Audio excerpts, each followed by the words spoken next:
buying a house is less predictable. You just never know when something's going to come up or something's going to go out. Mhm. Then you need to have the time to deal with those issues when the things do go out. Like, if you and your spouse are both working outside of the home and you have really demanding jobs, who's going to be home to meet the plumber or the electrician, or who's going to do that? Welcome to Finance for Physicians, the show where we help physicians like you use money as a tool to live a great life. I'm your host, Daniel Wren, and I've spent the last decade advising physicians on their personal finances, with the mission to help them understand that taking control of their finances now means creating a future where they can practice medicine where, when, and how long they want to. Jen, how's it going? Good. How are you? I'm doing good. I know you've been really interested in following this guy in the sailboat. We were planning for this show and got into a little bit of a tangent about a guy on a boat that I'm learning about for the first time. I'm not in the know, I guess, about these unique news stories, but Jen, Daniel's not a big Instagram guy. I am not on social media. As maybe you've noticed on my social media, I don't reply. I'm sorry if I don't reply. I've gone off social media completely. But anyway, I was intrigued by your story about the guy sailing, and I was like, well, let's see if we can make that a segue into the conversation we're going to have today. Always great for a good tangent. If you don't know what we're talking about, it's called Sailing with Phoenix. It's this guy who just kind of got fed up with the grind, and he's like, I'm going to quit my job and liquidate everything and sell everything except my cat. I'm going to buy a boat and I'm going to figure out how to sail around the world. And he did it. And well, He's right doing now, it. what? He's doing it, right? He's doing it, yes. So his first big journey was to leave Oregon to go to Hawaii, which I guess, depending on the weather conditions and everything, he was expecting was going to take 20 to 30 days. And I think yesterday was day 18. You can tell Um, Jen's all in on it. She's saying we're. yeah, I'm a part of this journey, we're friends. I talked. Goodness. But yeah, I was just telling Daniel that last night he seemed to have gotten off course a little bit. So everyone's like, "Hey, dude, are you good? Like, Do we you need to seem send? off course a little. You need some help." But I'm sure there's Yeah. just something he's going around. But Well, I think the segue is that it's not all about the numbers. sure, Clearly, this guy, I don't even know his name. Phoenix is his cat's name, right? his cat and boat. His name is Okay. Oliver. Oliver and Phoenix. Clearly, he's not doing this for the numbers, although it sounds like he's starting to make some money on it, but he definitely did not do this for the numbers. So we're going to be talking about a very big decision everybody's got to make, I guess. If you're living in a home, you got to make this decision is um and a lot of times we get into the numbers, but it's not all about the numbers. And that's the big rent versus buy decision. And I think a lot of people get this wrong, depending on circumstances. A lot of people get it right, but we're going to be kind of talking through that decision and how you can make it. I mean, we want to make it about the numbers, but you want to be like Oliver and Phoenix, where you can maybe not that extreme, but we can. But you have some sort of flexibility to pivot if you decide, you know what? Yeah. So we were also saying we're like, hopefully Oliver was renting Yes, we'll see. because I mean, I think you said he had a very high a dream that he wanted to do this forever. And Yeah. if we worked with someone that was like, I got a dream, I want to sail around the world, and I'm not sure when I'm going to do it, hopefully pretty soon while I'm young, we would probably be like, maybe you ought to think about renting your house. Maybe you should not lock yourself into this. Yeah. So I think so renting versus buying. When everybody seems to gravitate towards buying, I think the general consensus is in like the culture is that buying is best. Like it's the American dream to own a home and all that. And I think the general consensus is that everybody should buy as soon as they're able to, financially speaking, Yeah. and that it always makes sense to buy versus rent. Is that correct? I think so. And it's not only that there's this idea being pushed that you have to buy a house, it's also that renting is bad. So it's like we have to avoid renting, so we have to buy a house. Like it doesn't feel like people are looking at it as a choice or a decision sometimes. Right. But then the next thing to think about is, well, if that's accurate, is that the right thing to do is to fall in line with that? Yeah, well, I think it's backing up and kind of comparing the pros and cons and when does it make sense to look at renting versus when does it make sense to look at buying, because that can be circumstantial based on what phase of life you're in, or Mm. do you know where you want to live at least for the foreseeable future, or sometimes it even depends on the market that you live in. So I think it's more important than people think to look at your renting versus buying options. Right. So we can for sure say in some instances that's completely terrible advice, or, falling in line with the always buy consensus makes no sense for certain people, but it makes a ton of sense for other people. So what are the factors? What are the big factors? How do I know if I'm in one or the other, or, start to get an idea of if I'm in one or the other? Yeah, yeah. So I would, if I'm having a conversation with a client or even using myself as a case study, because my husband and I just kind of went through this. I think it can make more sense to buy when you can find what you want and it's within budget. It's not going to throw off your other goals. If your situation's relatively stable, like, your income is pretty fixed, you're not expecting any huge changes in your circumstances, you're committed to an area or a job, or like you're pretty safe to say, hey, I'm going to be in this area for probably at least the next 5 years. I think you need to have flexibility in your cash flow to deal with unexpected things. um, you just buying a house is less predictable. You just never know when something's going to come up or something's going to go out. Mhm. Then you need to have the time to deal with those issues when the things do go out. Like, if you and your spouse are both working outside of the home and you have really demanding jobs, who's going to be home to meet the plumber or the electrician, or who's going to do that? Right. Like needing a new roof and training Yeah. might be a stretch for some people, or if you don't have an emergency fund or a reserve fund for the house and you need HVAC, or the house floods and an insurance deductible and the flood is $10,000 or whatever. Yeah. And you want to be able to shop more than one person, but you can't take all of that. Like, you can barely have the time to do it with one person. You can't shop three different people to make sure you're getting the best price. So it's, Right. Or my neighbor told me yesterday, they're like, they got this tree that's maybe dying, maybe not. And they're like, I got the first quote back. You won't believe how much it was.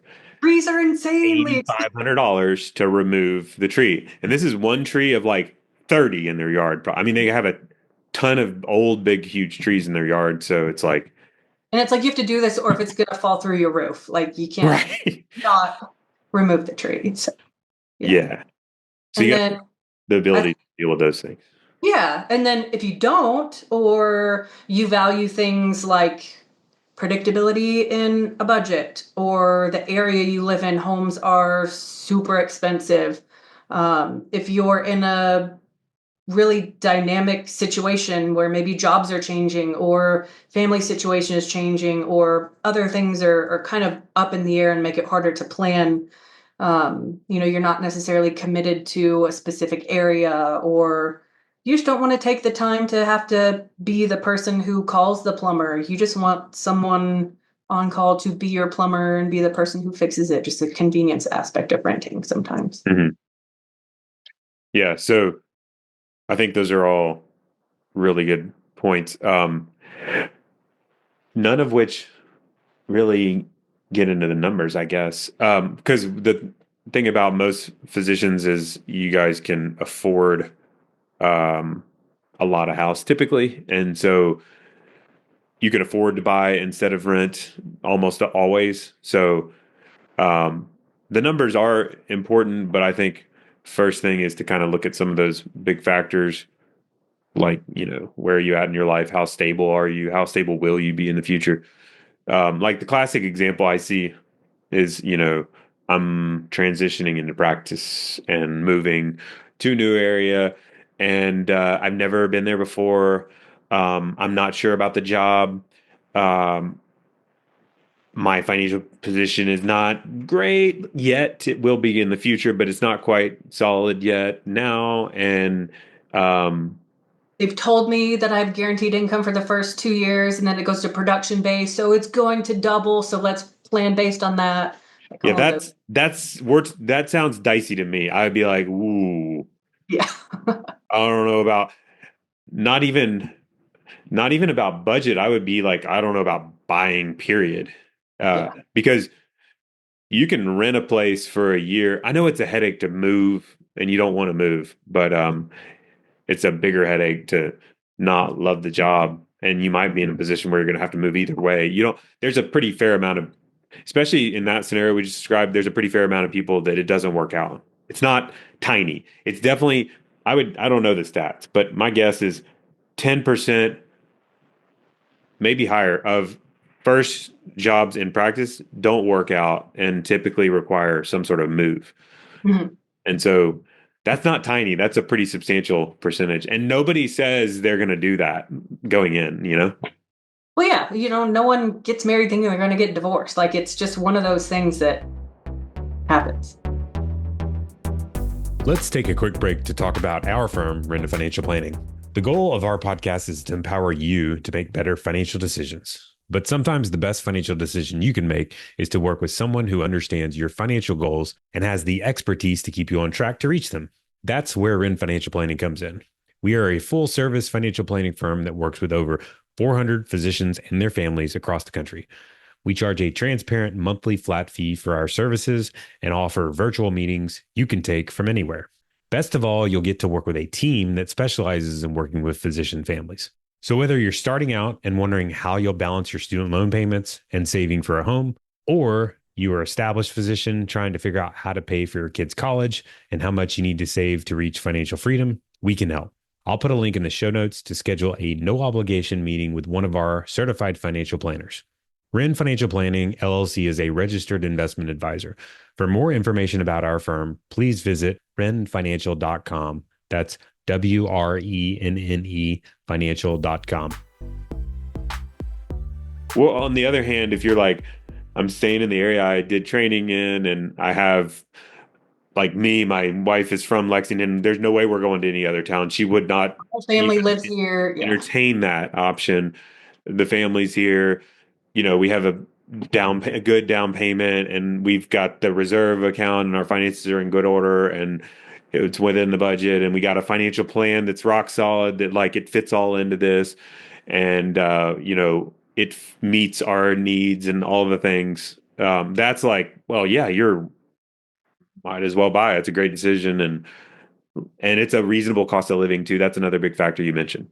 Yeah. Yeah. Um, So yeah, those are good points. But the math. So what about the math? The math is equally as important. I think we want to consider the more intangibles, the qualitative things, but the quantitative things can help inform that decision. And what I think is important to look at is kind of so what my husband and I did as an example. So we owned a home in Lexington. And when we decided to move home to Colorado, we kind of went through this exercise of what's important to us and where we want to live. So we made a list of, this. We need this much space. We want to be in this area, all that. And so we looked at what can we rent for that and what can we buy for that. And then what we can rent for that was about $6,000 a month. And that sounds like a lot of money. But what we can buy for that with the same hits the kind of non-negotiables that we have, that level of home was going to cost us about $13,000 a month. So What were the examples of the non-negotiable type things you all were wanting? Let's see. Let me go back to my list here. Like 2 bathroom or 2 bedrooms. Yep, 3 bedroom, 2.5 bath. We want to be able to see the mountains somewhere. We want to be He somewhere lives in within. Boulder, by the way. Yeah, I'm in Boulder, Colorado. We wanted, 1,800-ish square feet. So we kind of use that when we plug that into our Free Zillow. coffee. Was that Yeah, on? free coffee. Unfortunately, not included anywhere if you own it, probably. But yeah, so we essentially plug those filters into our Zillow search. And you know what pops out is, you're going to pay at least 1.3 million for kind of what we were looking for. In And Boulder? that's rare. Even 1.3 is low. There's probably something wrong with that And that's house. for like a fixer upper. Yeah, yeah, that's gonna need probably some work, which Right. is also not something I'm interested in doing. And we're kind of in a phase of life where we don't really know where we want to be. We kind of, are just flying by the seat of our You pants. might be sailing across We around could be sailing across the world and, on a taking over, whim doing with your some cat. plans from the middle of the Pacific Ocean, thanks to Starlink. So Yeah. I'm glad we brought it back to that. It's yeah. uh well, so that's it. That feels like seems like a pretty straightforward deal. Um but what if I'm like, well, I can afford the whatever you were saying, the 12 the 1.3 million, um and I really want to buy a house. Um is that reason enough if you could afford a lot more and get it done? I think then it comes back to the values part a Yeah. little bit more. I think it's important to understand the numbers. And if that $13,000 a month fits into your plan, meaning that you have wiggle room to do other things, you can save what you need to save, you can travel, do whatever you want to do, take care of the kids, then by all means, if that fits into your budget, you're going to be here for a while, things are stable for you, our income's not going to change in a couple of years and put us in a tough spot, then absolutely, then maybe buying a home makes Mhm. sense for you. But I still think it's important to look at both and compare and understand the options, that are out there, going with eyes wide open. Yeah. And then I think the buying numbers are, well, I live in Lexington, Kentucky, and Jen lives in Boulder, and they're like the most polar opposite markets you could probably think of in terms of real estate. Yeah, So, they're opposite. yeah. So Lexington, totally different situation. You still might make sense to rent in Lexington, Kentucky, but So ironically, you say that search is what sent us to Colorado. We started looking at, we don't know, we're kind of over this house thing. Like, it's taking so much of our time. It's really expensive. It's hard for us to budget month to month because sometimes we have this $1,000 thing that creeps up, and I like predictability. Like, I'm a that, planner. I like predictability. that's funny because y'all had a very efficient home in Lexington, Kentucky. A brand new home. And It was I mean, brand new. It was super low interest rate. It had appreciated a bunch. It was low cost of all in cost was lower than, but it was a yeah. headache. It sounds like was more the unpredictability and the headache. Yes. Well, and then after, you're in a house for 6 years and then the design trends change and you're like, well, now I want to redo the kitchen. I want to redo this. And I'm like, I don't want to sink $50,000 into Yes. this house. So then I was like, well, what if we just rented something that is like what we want? And so we started looking into the rental market in Lexington, and, throwing it out that we bought at a really good time. We had really low interest rate. Lexington is cheap. I think our monthly mortgage payment, PITI, was like $1,200 a month. Like, it was Yeah. incredibly low. But we found a place that we thought would be fun to live, more walkable, nice, good amenities. It's like $3,600 a month. That one is Lexington? much harder to justify. Like, own a home for $1,200 a month, at least not all in, or rent a place for $3,600 a month. Like, that calculation doesn't make sense. Yeah. Lexington is, from a number standpoint, it is much harder to justify renting instead of buying. But like you said, going back to the values part, if you really do need the flexibility, because it is a headache to keep up a house. It's also a headache if you got to leave quick. It's a headache to own a home, especially if the market turns south. And we've seen that happen. Like, I think we're in a unique period, especially people our age, I think, have this recency bias that housing Everything's good. always goes up.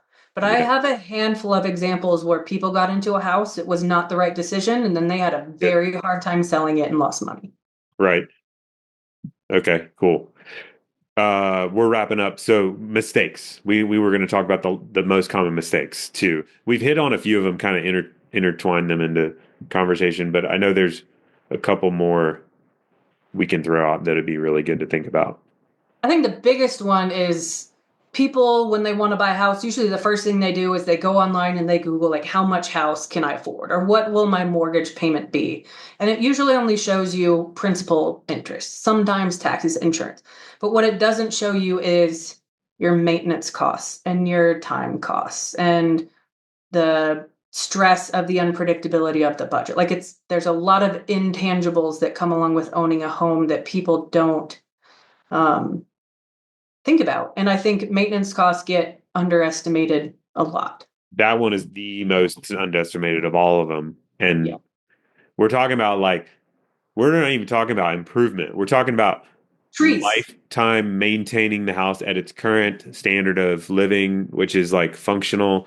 So like regularly updating the paint because paint doesn't last forever, or the roof, Changing your filters every quarter, and they're like filters, $200 a month. Like, it's the tree removal, tree trimming, all the lawn, the mulching sidewalk every gets year. cracked and you got Yeah. to do a new sidewalk or the Yeah. driveway repair. And you can tell people that haven't budgeted for their house for that kind of thing. And they just, well, maybe people that can't afford it too, but it becomes sometimes they let the house go a little bit. And Yeah. you can tell when a house is not being maintained, I guess is what I'm trying to say. So that's a But a huge, lot of times what people will do is they'll say, well, I'm spending $3,000 a month in rent now, and I ran this calculator. It says my principal and interest is 3,000 a month. That's the same thing. And I'm like, those are actually wildly different things. yep. Um, Taxes and insurance you got to get for sure. And then what's a good rule of thumb for maintenance costs will vary depending on the age. I mean, over the life of a house, I think you can get a pretty good estimate. yeah, yeah. I think, what is it the experts say, like 1 to 4%, with one Yeah, being maybe it's a brand new home, four being, it's an older home, but probably somewhere in the middle, 2 to 3% of your home value a year. So if you, um, can just do the math on the two to I three bet if percent. you do the math, it's way more than you expect. I'm just betting most people if you do the math. So if your house is uh $1 million house, so we can keep the numbers Yeah, round, and you say 2% of that, that's 20,000 a year, right? yeah, No, is that right? yeah. Yeah, 20,000 a year of baseline maintenance, not improvements. So, Mhm. um, yeah, don't forget those maintenance costs. Yep. Any other big mistakes? Um, Operations? I mean, transaction costs of buying and selling, like, Mhm. that's another thing on top of, even if you make a little bit of money on your home and you got to turn around and sell it quickly, that's going to be absorbed in the transaction costs of selling the house. So, Yep. Awesome. Okay. Well, it's been fun. And I feel more enlightened, about the sailing guy, Oliver. yeah. Are you going to sell your house and sail around the world with Allison and the boys? And No, I'd like to stay married, so that would I not don't go. think Allison would be psyched about I would think, yeah, not possible. that. He's like, I'll be here. See you when you get back. Yeah. No, there will be no seeing me when I get back. You never. Never. You're on your own, brother. Yep. Enjoy. Yes. All right. Well, good catching up. We'll see you next time. Sounds good. No guests or clients appearing on the podcast received any form of compensation for their appearance and obtained no other benefit from us. It should not be assumed that every client has had the same experience.